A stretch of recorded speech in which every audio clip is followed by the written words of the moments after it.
Bonjour, bienvenue dans la série Science or Not Science. Donc nous allons maintenant parler des théories et modèles. Alors les mots théorie et modèle sont fortement polysémiques. Ils ont un usage très large et ils sont parfois presque interchangeables. Mais ici nous allons clairement distinguer, pour être clair, la notion de théorie et de modèle, parce qu'il y a en réalité deux choses très différentes. Et c'est important de pouvoir bien les distinguer, car j'ai souvent constaté qu'il y avait des confusions et que beaucoup de critiques portées à l'encontre parfois de certaines théories ou de certains modèles étaient en fait basées sur cette incompréhension entre cette différence entre les deux, et que ces critiques étaient parfois totalement inappropriées, totalement à côté de la plaque, parce que l'auteur de la critique n'avait pas compris qu'il y avait deux choses fort différentes. Alors d'abord, on peut dire qu'une théorie, elle a un domaine d'application. Par exemple, la théorie de l'électromagnétisme couvre tout ce qui est champ électrique, magnétique, les ondes électromagnétiques, les charges électriques, les courants électriques, mais par exemple, elle ne couvre pas la radioactivité. La théorie possède un ensemble de grandeurs qu'elle manipule, qu'elle décrit. Par exemple, en thermodynamique, il y a la pression, la température, le volume, la masse, la quantité de chaleur, etc. Il y a toute une série de variables, de grandeurs. Une théorie est constituée d'un ensemble de postulats, donc des hypothèses, plus des correspondances entre les grandeurs observées, physiques, et les objets mathématiques qui décrivent ces grandeurs. On fait évidemment des choix de manière à ce que l'objet mathématique obéisse à des règles, des propriétés qui sont identiques à ce qui est observé pour la grandeur physique. Par exemple, la température est modélisée par un scalaire qui est un simple nombre, ou la vitesse est modélisée par un vecteur, parce qu'un vecteur a une grandeur et une direction, tout comme la vitesse. Ensuite, la théorie est construite avec un ensemble de développements mathématiques, et à ce stade, dans ce développement, elle se comporte d'ailleurs fortement comme une théorie mathématique. Elle part des postulats et des objets mathématiques qui ont été précédemment définis, et on développe ainsi les équations. On a abouti à un certain nombre de résultats, de conséquences, et il est à noter que de tels développements théoriques gardent toujours un certain contact avec la réalité, puisque les objets mathématiques ont une correspondance en grandeur physique, et de tels développements peuvent être parfois très compliqués. Il n'est pas rare d'ajouter au cours du développement des hypothèses supplémentaires qui sont issues de l'expérience, et il peut être parfois très compliqué de déterminer vraiment les bases sur lesquelles est construite la théorie. C'est parfois plus un va-et-vient entre expérience et construction théorique. Ces conséquences théoriques conduisent à des prédictions. Donc on prend les conséquences, on a la correspondance entre objets physiques et mathématiques, ce qui conduit à la description d'une situation expérimentale qui prédit certaines évolutions des grandeurs physiques dans cette situation.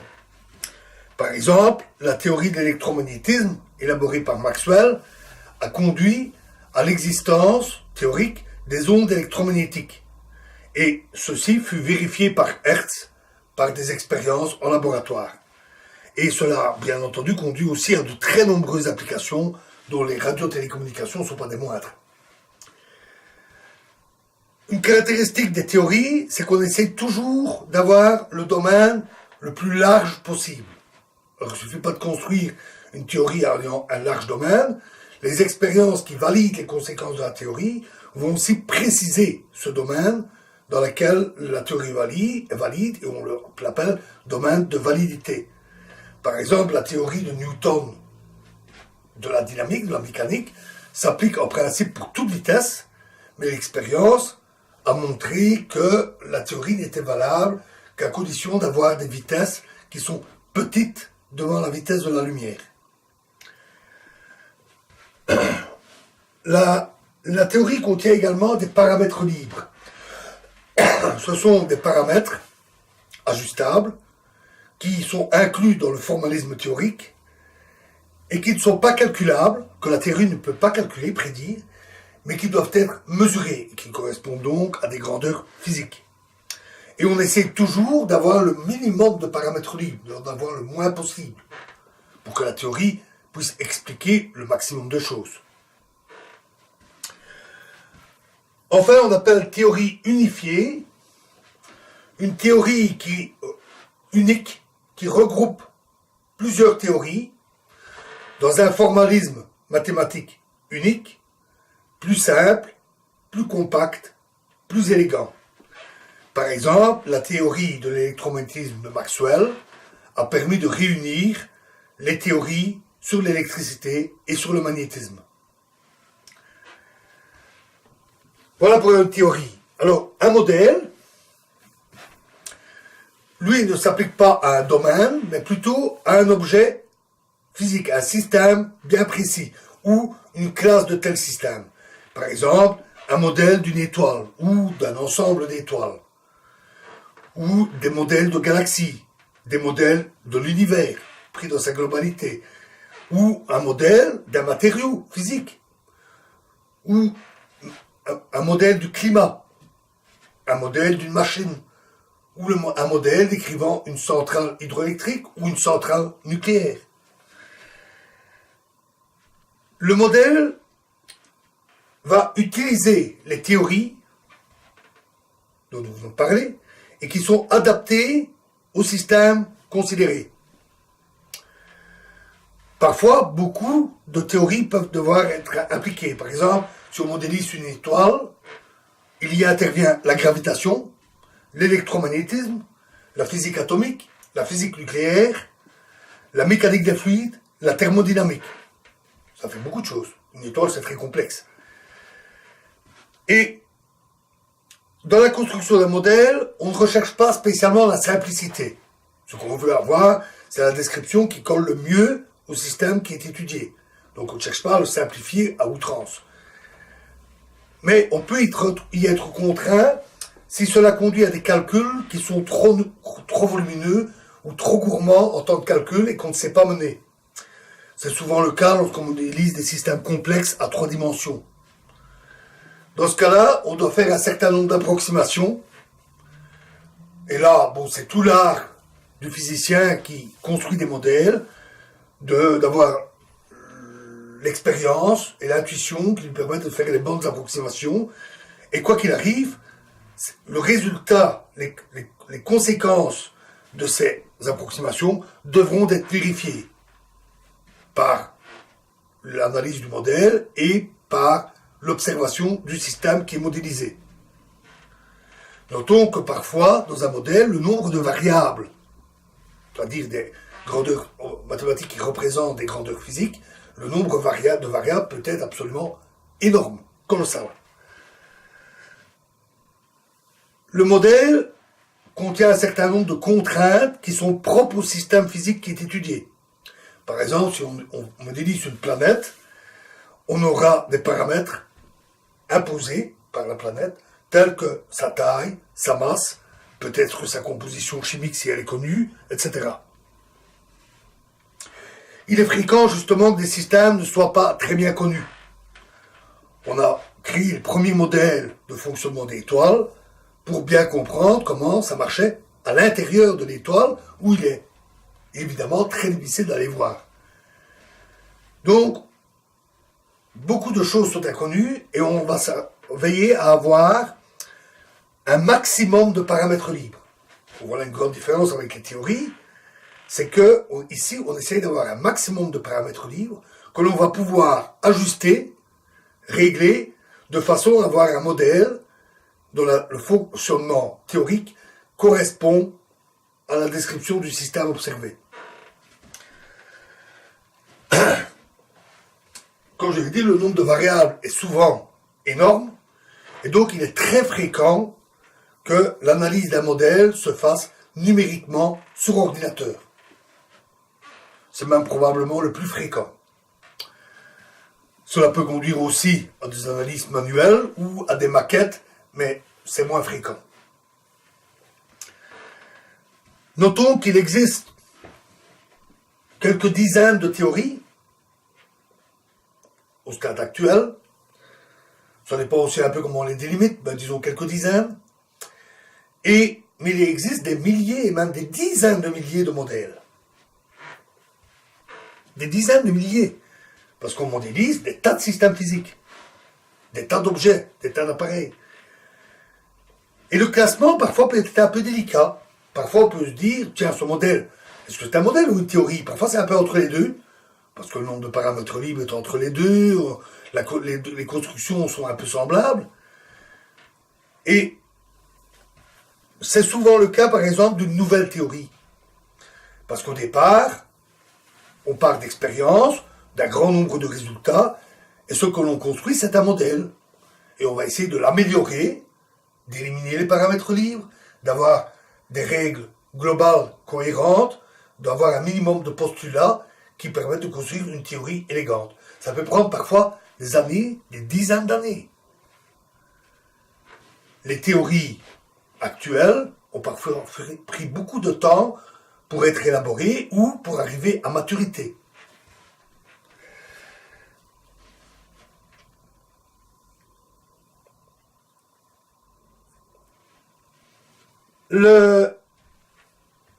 On parle aussi de modèle standard. Alors, qu'est-ce qu'un modèle standard? C'est un domaine dont le domaine d'application est assez large, contrairement à la plupart des modèles qui s'appliquent plutôt à des systèmes bien précis, qui regroupe plusieurs théories ou plusieurs éléments qui ne sont pas décrits ou prédits par la théorie, et ou qui ne sont pas du tout expliqués par la théorie. Et le modèle, qui rassemble ce tout, constitue un peu l'état de l'art des connaissances scientifiques dans ce domaine. L'état de l'art théorique et de la description du domaine considéré. Elle contient aussi, bien sûr, un grand nombre de paramètres libres. Un modèle standard peut fortement évoluer, sans que les théories elles-mêmes subissent d'évolutions ou d'évolutions importantes, ou sans nécessairement une remise en cause des théories. Le modèle va évoluer en fonction des découvertes et des avancées propres au domaine. On le dit standard pour les qualités que je viens d'énumérer, mais également parce que ce modèle fait consensus parmi les spécialistes du domaine concerné et que les théories sur lesquelles le modèle est bâti sont elles-mêmes des théories bien validées par l'expérience. Il y a deux modèles qui peuvent retenir notre attention en particulier. Deux modèles standards. Il y a d'abord le modèle standard de la physique des particules. Il est bâti sur la théorie quantique relativiste des champs. Un nom assez compliqué pour une théorie qui décrit les systèmes physiques, un peu comme le champ électrique ou magnétique, dans le domaine quantique. En plus de cette théorie, il contient une description des particules élémentaires, des symétries qui régissent les propriétés liées aux interactions, ainsi qu'un certain nombre de paramètres libres, les symétries, mais aussi les masses de particules, les constantes de couplage des interactions entre particules, etc. Le modèle standard de la physique des particules, qui a pas mal évolué depuis sa création, constitue la meilleure description que nous ayons actuellement des interactions et des particules élémentaires, et dans les interactions hors la gravitation, qui elle est décrite par la relativité générale. Un autre modèle standard important est le modèle standard de la cosmologie. Il est parfois improprement appelé théorie du Big Bang. Je vais vous le dire, je n'aime pas ce nom. D'abord parce qu'il est galvaudé et mal compris par la plupart des gens. Même son origine est particulière, puisque c'est un opposant à ce modèle de la cosmologie qu'il a créé, Fred Hoyle, qui était tenant d'un univers dit stationnaire. Et il s'en est moqué en disant oh, la théorie du grand boom, le Big Bang. Et ce nom, il ne devait pas s'y attendre, est devenu incroyablement populaire et a permis de faire bien connaître la théorie. On peut lui reconnaître au moins ça. Mais je ne l'aime pas parce qu'il ne représente pas bien ce que c'est le modèle standard, parce que le Big Bang en réalité n'est pas une explosion. Alors je ne vais pas décrire la théorie elle-même, le modèle, mais voilà, donc ce nom est assez impropre. En plus, on dit théorie, et ce n'est pas une théorie. Le Big Bang, le modèle standard de la cosmologie, n'est pas une théorie. C'est un modèle. Il utilise des théories, bien validées par l'expérience. Presque toutes, d'ailleurs, presque toutes les théories y passent. On retrouve la thermodynamique, la physique des particules, et donc le modèle standard des particules y est associé, la relativité générale, pratiquement tout y passe, thermodynamique, etc., l'électromagnétisme, tout intervient. Il est constitué de descriptions, d'un ensemble de descriptions qui décrivent l'univers dans sa globalité, l'univers à différents stades de son évolution, des modèles pour la description de l'évolution des structures des galaxies. Donc, c'est un modèle très sophistiqué, très complexe. Il contient un grand nombre de paramètres qui sont issus directement de l'observation, tels que l'âge de l'univers, les distances observées, les compositions chimiques des galaxies, des nuages de gaz, la structure avec lesquelles sont organisées les galaxies. Donc il y a énormément de paramètres. Il a vraiment bien le statut de modèle. Et il décrit l'univers depuis un stade initial, dense et chaud, jusque maintenant. Donc, contrairement à ce qu'on dit parfois, il ne décrit pas la naissance de l'univers, qui est en dehors, au moins pour le moment, de notre domaine de compétences scientifiques. Le tout début de l'univers est difficile à observer et les théories actuelles ne sont pas valides. Alors il existe de nombreuses théories candidates, on en reparlera un peu, mais pour ce qui est des théories validées et du modèle standard, non, il n'inclut pas la naissance de l'univers. Il part d'un état dense et chaud, à peu près l'époque qu'on appelle la soupe de quark, jusqu'à maintenant, l'univers que nous pouvons observer en levant les yeux.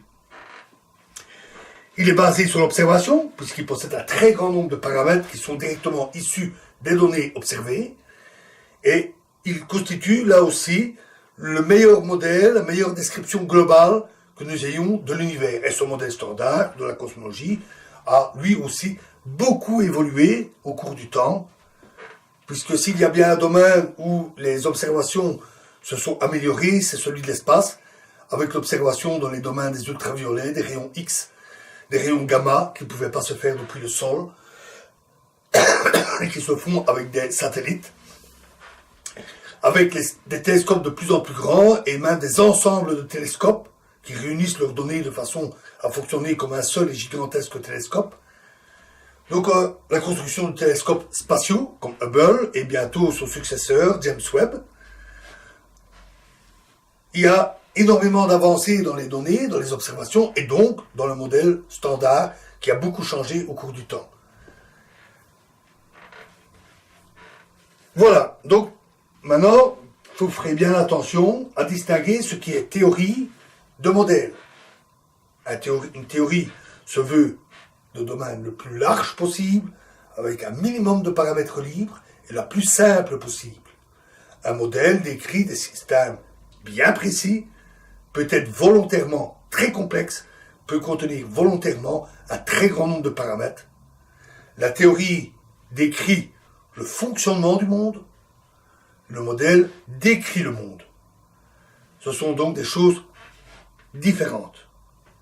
Dans la prochaine vidéo, nous verrons les méthodes d'élaboration des théories. Donc dans le modèle standard, dans la méthode scientifique, nous avons vu, il y a les observations, les mesures, nous en avons beaucoup parlé, et l'étape suivante qui est la construction de la théorie ou du modèle ou des deux.